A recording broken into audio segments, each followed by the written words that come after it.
Good morning all. ഞാൻ Ramakrishnan TB, SEBI registered research അനലിസ്റ്റാണ്. ഈ ഓഡിയോ കേട്ടതിന് ശേഷം ഡിസ്ക്ലൈമർ കൂടി വായിച്ചു നോക്കണമെന്ന് താല്പര്യപ്പെടുന്നു. ഇന്ന് നമ്മൾ എക്സ്പെക്റ്റ് ചെയ്യുന്നത് ബെറ്റർ ഓപ്പണിംഗ് ആണ്. ഏഷ്യയിൽ നിന്ന് എല്ലാ മാർക്കറ്റുകളും ബെറ്റർ ആയിട്ടാണ് ട്രേഡ് ചെയ്യുന്നത്. ഇന്നലെ അമേരിക്കൻ, യൂറോപ്യൻ മാർക്കറ്റുകളെല്ലാം തന്നെ ബെറ്റർ ആയിരുന്നു. ഒപ്പം ടെക്നോളജി സ്റ്റോക്കുകളെല്ലാം തന്നെ ഇന്നലെ ബെറ്റർ ആയിട്ടാണ് ക്ലോസ് ചെയ്തിരിക്കുന്നത്. ആഫ്റ്റർ അവേഴ്സിൽ അമേരിക്കയിൽ ചിപ്പ് മേക്കറായ ബ്രോഡ്കോമിൻ്റെ Q4 റിസൾട്ട് അനൗൺസ്മെൻറ്റ് വന്നിരുന്നു.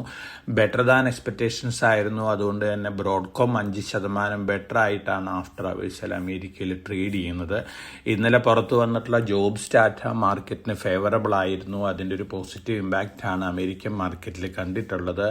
ഈ അമേരിക്കൻ മാർക്കറ്റ് റിക്കവറിക്ക് അനുസരിച്ചാണ് ഇന്ന് മോർണിംഗിൽ ഏഷ്യൻ മാർക്കറ്റുകളെല്ലാം തന്നെ ബെറ്റർ ആയിട്ട് ട്രേഡ് ചെയ്യുന്നത്. കോസ്പി ഇൻഡെക്സ് അറൗണ്ട് 10% ബെറ്റർ ആയിട്ടാണ് ട്രേഡ് ചെയ്യുന്നത്. കഴിഞ്ഞ ദിവസങ്ങളിൽ അറൗണ്ട് 15% താഴെ പോയിരുന്നു കോസ്പി ഇൻഡെക്സ് പീക്കിൽ നിന്ന്. അതിൻ്റെ ഒരു റിക്കവറി മാത്രമാണ് നമ്മളിന്ന് കാണുന്നത്.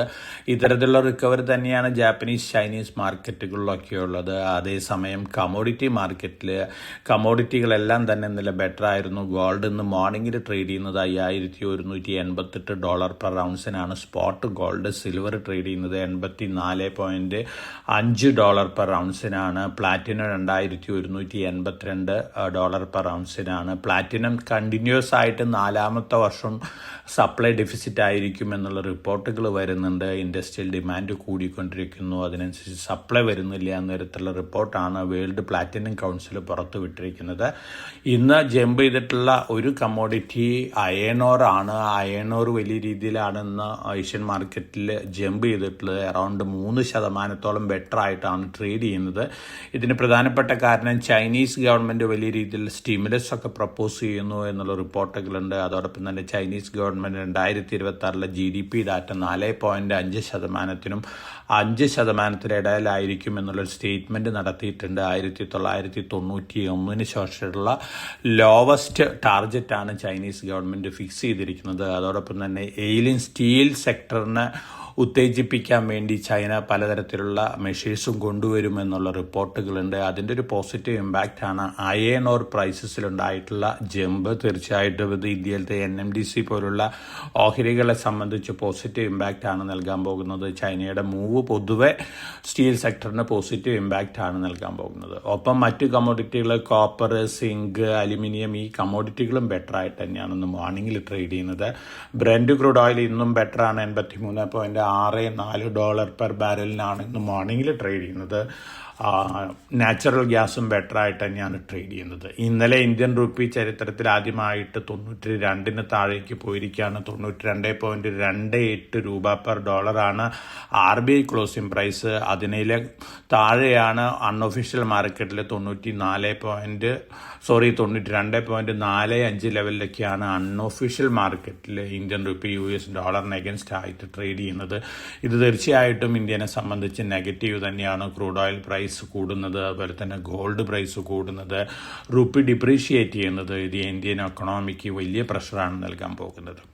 ഇനി നമ്മളെ സംബന്ധിച്ച് നോക്കുകയാണെങ്കിൽ നമ്മൾ ഇന്ന് എക്സ്പെക്റ്റ് ചെയ്യുന്നത് ഒരു ബെറ്റർ ഓപ്പണിംഗ് ആണ്. സ്റ്റോക്ക് സ്പെസിഫിക് ആയിട്ടുള്ള മൂവ്സ് ഒക്കെ ഉണ്ടായേക്കാം. അതേസമയം ഇപ്പോഴും US, ഇറാൻ, ഇസ്രായേൽ സംഘർഷം തുടരുക തന്നെയാണ്. ഇത് യാതൊരു തരത്തിലുള്ള ശമനം വന്നു എന്ന് നമുക്കിപ്പോഴൊന്നും തീർച്ചപ്പെടുത്താനായിട്ട് സാധിക്കില്ല. ചർച്ചകൾ നടന്നേക്കും എന്ന തരത്തിലുള്ള റിപ്പോർട്ടുകളുണ്ട്. അതേസമയം അമേരിക്ക പറഞ്ഞിരിക്കുന്നത് യുദ്ധം തുടങ്ങിയിട്ടേ ഉള്ളൂ എന്ന തരത്തിലുള്ള സ്റ്റേറ്റ്മെൻറ്റാണ്. ഇതും ഒരു ക്വസ്റ്റ്യൻ മാർക്കാണ്.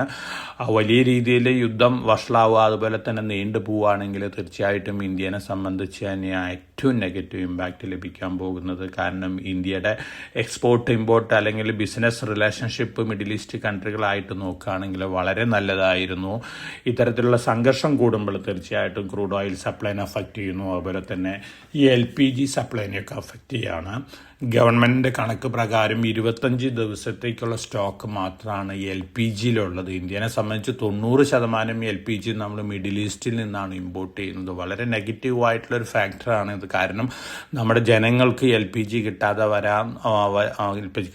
വരുന്ന ഒരു അവസ്ഥ വരികയാണെങ്കിൽ തീർച്ചയായിട്ടും എക്കണോമിനെ സംബന്ധിച്ച് നെഗറ്റീവാണ്, ജനങ്ങളെ സംബന്ധിച്ചും നെഗറ്റീവാണ്. കാരണം ധാരാളം ഫ്ലാറ്റുകളിലേക്കൊക്കെ ജനങ്ങൾ താമസമൊക്കെ മാറ്റിയിട്ടുണ്ട്. അതിനനുസരിച്ച് കുക്കിംഗ് ഗ്യാസ് കിട്ടാൻ വരാത്തൊരവസ്ഥ ഭാവിയിൽ വരികയാണെങ്കിൽ തീർച്ചയായിട്ടും ഒരു ഡീപ്പ് ക്രൈസിസ് ആണ് ഇന്ത്യ ഫേസ് ചെയ്യാൻ പോകുന്നത്. അതുകൊണ്ട് തന്നെ വളരെ കോഷ്യസ് ആയിട്ട് വേണം നമ്മൾ മാർക്കറ്റിൽ മൂവ് ചെയ്യാനായിട്ട്.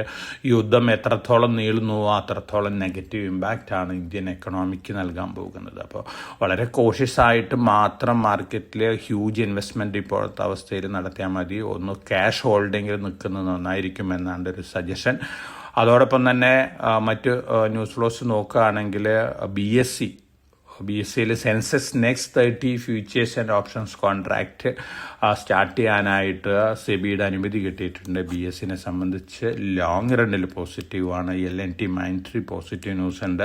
പ്രൊമോട്ടേഴ്സ് ഇന്നലെ ബൈ ചെയ്തിട്ടുള്ള സ്റ്റോക്കുകൾ NCC, അതുപോലെ തന്നെ marathon next, realty, west life food, ഈ കമ്പനികളിലൊക്കെയാണ് പ്രൊമോട്ടേഴ്സ് ഇന്നലെ ബൈ ചെയ്തിട്ടുള്ളത്. ഇതൊക്കെയാണ് മാർക്കറ്റ് ന്യൂസ് ഫ്ലോസ്. ഇന്നത്തെ മാർക്കറ്റിൻ്റെ സിറ്റുവേഷൻ അതുപോലെ തന്നെ വാറിൻ്റെ സിറ്റുവേഷനൊക്കെ വെച്ച് നോക്കുകയാണെങ്കിൽ ഒരു കോഷൻ അപ്ലൈ ചെയ്യേണ്ടത് ആവശ്യമാണ്. ഞാൻ നേരത്തെ സൂചിപ്പിച്ച പോലെ വലിയ രീതിയിലുള്ള ഇൻവെസ്റ്റ്മെൻ്റ് ഒന്നും തന്നെ ഇപ്പോൾ റിസ്കി അസറ്റുകളിൽ കൺസിഡർ ചെയ്യേണ്ട, മറിച്ച് ഗോൾഡ് പോലുള്ള അസറ്റുകളിലൊക്കെ ഇൻവെസ്റ്റ്മെൻറ്റ് കൂട്ടുന്നതായിരിക്കും നല്ലത്. യുദ്ധം മാറിയതിന് ശേഷം അല്ലെങ്കിൽ ഒരു ഒത്തുതീർപ്പിലെത്തിയതിന് ശേഷം മാത്രം മതി വലിയ രീതിയിൽ സ്റ്റോക്ക് മാർക്കറ്റിൽ ഇപ്പോഴത്തെ അവസ്ഥയിൽ ഇൻവെസ്റ്റ് ചെയ്യാനായിട്ട്. യുദ്ധം നീളാണെങ്കിൽ ക്രൂഡ് ഓയിൽ, LPG ഷോർട്ടേജ് ഒക്കെ ഇന്ത്യയിൽ വരാനുള്ള സാധ്യതകളുണ്ട്. അപ്പോൾ വളരെ കോഷൻ അപ്ലൈ ചെയ്യേണ്ട ഒരു സമയമാണ്. അപ്പോൾ എല്ലാവർക്കും നല്ലൊരു ട്രേഡിംഗ് ഡേ ആശംസിച്ചുകൊണ്ട് ഞാൻ ഇന്നത്തെ പ്രീ മാർക്കറ്റ് കമൻറ്ററി അവസാനിപ്പിക്കുകയാണ്. Thank you.